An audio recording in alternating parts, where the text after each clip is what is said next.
Hey YouTubers, welcome back to another episode here on MLB 14 Road to Show here on ESGNet with Theo Bonds. This is episode 21, and as you see, we're getting ready to have Oakland come in town. There you see Griffin and Scherzer going at it head to head in this ball game in this episode. And of course, Theo, of course, is going through some growing pains. He was 0 for 11, excuse me. I was going to say 0 for 12, but 0 for 11 with 4 strikeouts in that last series against Houston, which was our ending our Texas road trip down there. But we did win the series, and we're able to get close enough to the Indians here. As you'll see here, we'll see the standings here in the American League Central.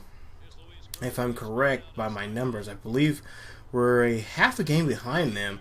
So if we can win this series against Oakland, we will definitely be in.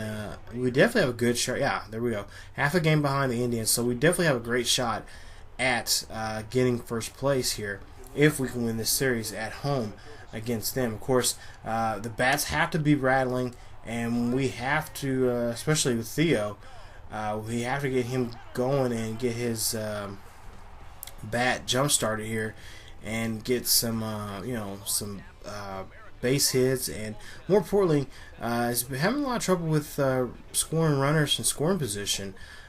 He's been striking out during those times. So there's his numbers there, just above 2 on there. His batting average and 10 home runs so far this season.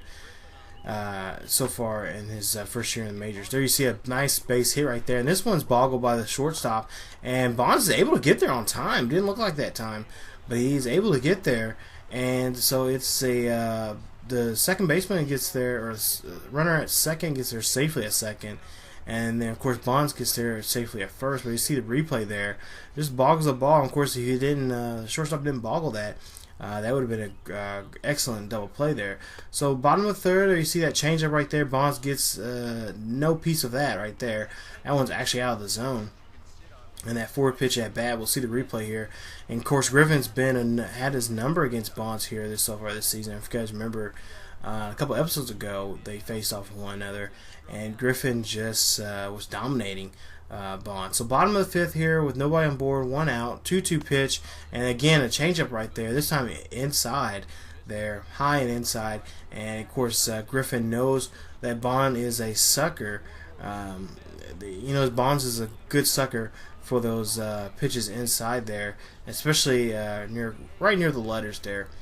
So Bonds really have to rethink his batting situations there. But there you see a strikeout once again there in that at bat.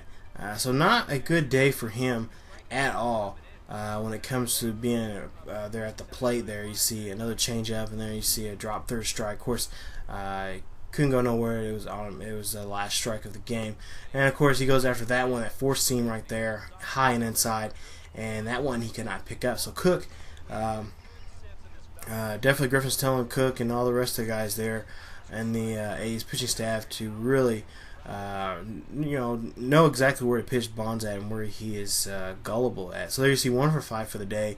Griffin gets his 5th win of the year, and Max Scherzer gets his 6th loss of the season. So we'll go ahead and we'll move on to the next game 2. But before we do that, we'll go upstairs and with the guys of MLB the show have a player spotlight of Theo Bonds and his roller coaster season he's having so far in the major leagues.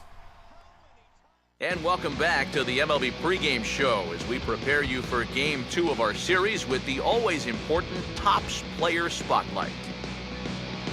Theo Bonds will be in the glow, and he's been struggling a bit of late. Yeah, he's now at a stage in his career where he's still trying to establish himself in the big leagues while continuing to develop his skills. And that can be a difficult balance sometimes. You're expected to perform well in order to stay in the major leagues, but you're also working on a lot of things to adjust to the caliber of play that you're seeing. Sometimes dealing with all of that can cause you to go through some downturns. Now, I think he's going to figure it out, but if he doesn't, I can see him getting some more time on the bench or maybe back even in the minor leagues. All right, lineups and first pitch are coming up next. Stay tuned for that. right here on the show. Okay, so just like what the guys are saying, of course, what I've been saying in the last couple of episodes, Theo needs to really turn his fortune around here in the majors, because if not, he will be brought down to the minor leagues, probably back down to triple A. So there you see his numbers, 1 for 20 in the last 4 games, not too good. So he's going to really have to turn things around with this game. So go ahead and get to game 2 here. Bottom of the first, runner at first. And you see he just takes that one right there looking. So that's fine. Looking at a pitch, seeing where the guy's going to be pitching him at for the night. So he strikes out that time looking there. And we'll see the replay here. Right in there and just, right down the gut. So that one Theo's going to have to definitely watch out for the next at bat. So bottom of third here, runner at second, full count, nobody out. And there you see he goes after that four-seam fastball right there out of the zone and cannot pick up that pitch. So you see a 6th pitch at bat there, gets 3 points for that try. And of course Parker is probably relieved that Bonds is not doing any damage there. You see he swings underneath that one, or actually over that one, and unable to pick that one up. So bottom of the 5th, runner at second here, and there you see this one's going up, this one's going deep. Is this one gone? And it is. Home run, Theo Bonds. That is I believe his 11th home run of the season there. Yes, that's his 11th home run. That's his 12th home run of the season against them. That's a 2-run blast right there. And so there you see Theo put the guys on the board there. So now the Tigers now have 2 runs on the board. And we'll see here in the replay, that one, he just gets that one, sees that one early enough, and takes that one and drives it there, opposite field this time, and so long baseball right there. So go ahead and see the highlight from the 5th inning there. As you see, he blasts that one, a 2-run shot. We'll see if he can put up another chance there to put some more runs on the board and help this team out keeping this win. So we're up by 1, bottom of the 7th here, 2-2 pitch with 2 outs, runner at first, and a changeup right there, low and away right there, and Bonds cannot pick that one up. So that's his 3rd strikeout of the day. And of course there you see the score, 2-1 at the ending of the end of the 7th there. So we'll go ahead and this next at bat, I believe this is the 9th inning, and we are down by 6 here. We're in extra frames here, down by 6. This one's going up, this one's deep. Is it deep enough to go out of here? And it is. Home run, Theo Bonds, home run right there, number 13 for the season right there. Theo Bonds picking up his 13th home run of the year, and there you see trotting around the bases there. So maybe this, swagger's coming back with him, his power. I mean, he got the power, it's just the contact that he's having trouble with. And maybe that's something we need to work on with using our attribute points, raising our contact up so we can get better feel at the, hitting the baseball. Because with the power he has, honestly, guys, he should be, getting doubles and home runs, to be quite honest. And that's why I pretty much, design him with, or he's supposed to be like, a home run hitter, a power hitter. So you see 2 for 5 for the day for Bonds that time, 3 strikeouts, and we end up losing that game. I believe 8-3 final score there. Bonds, like I said, 3 RBIs, 3 strikeouts, 2 for 5, 2 runs, 2 home runs in that ball game. So we'll go ahead and go to game 5, and there you see, of course, the standings right there. White Sox are now the first team, the only team so far that's got first base. Indians been, or first place. Indians have been holding that first base spot for quite a while now. So the White Sox there are in first, and now we're in third. So a little shift there, but hopefully we can turn that around with this at bat. So I made a mistake. It is actually his 11th and 12th home runs he hit in that last game. So bottom of the first here with 2 outs and a person at first. Now you see a cut fastball right there, and Bonds unable to pick up that one that time, and that ends the inning right there with the score 0-0. So bottom of the fourth here, we're down by 3, runner at first, and no outs. And you see the hit, and there you see he chops that one right to the pitcher, and that's a double play right there. And mark that I believe a 1-4-3 double play right there. So yeah, pitcher were definitely on his game there. You see in the replay, and definitely knowing that he had a double play opportunity at that time. So bases are empty, nobody out. Bottom of the 7th, there you see he chops this one up there, and this one's sky high. Is it not sky enough? Yep, no, not high enough. Too much sky for that ball to be trying to go out of the ballpark. That one's caught by the right fielder out there. And so another out right there for Bonds. So bottom of the 9th here, we're down by 5 here.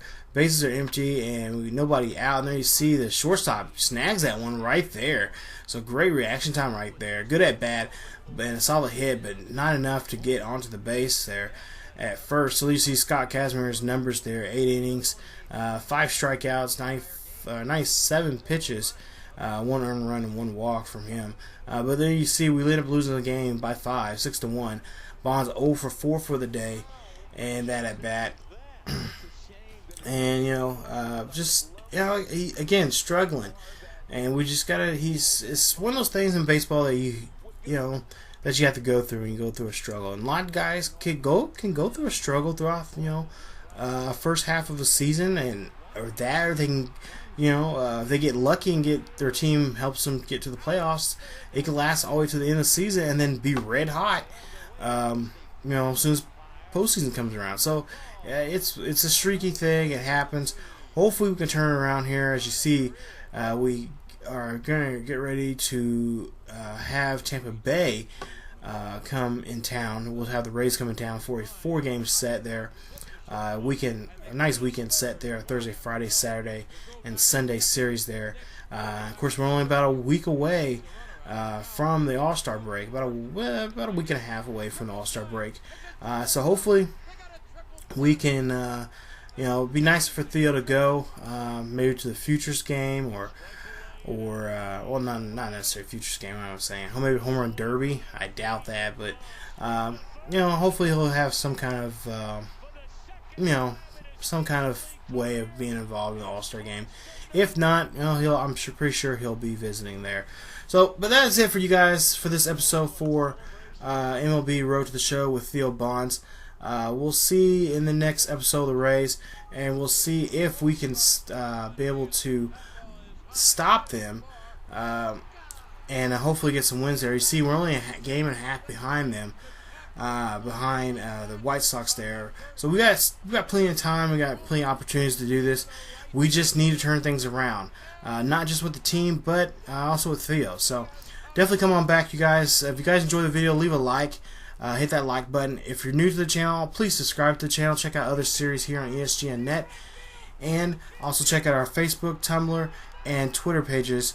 All the links are down there below in the description. So as always, you guys, keep yourselves healthy. And I'll see you guys next time.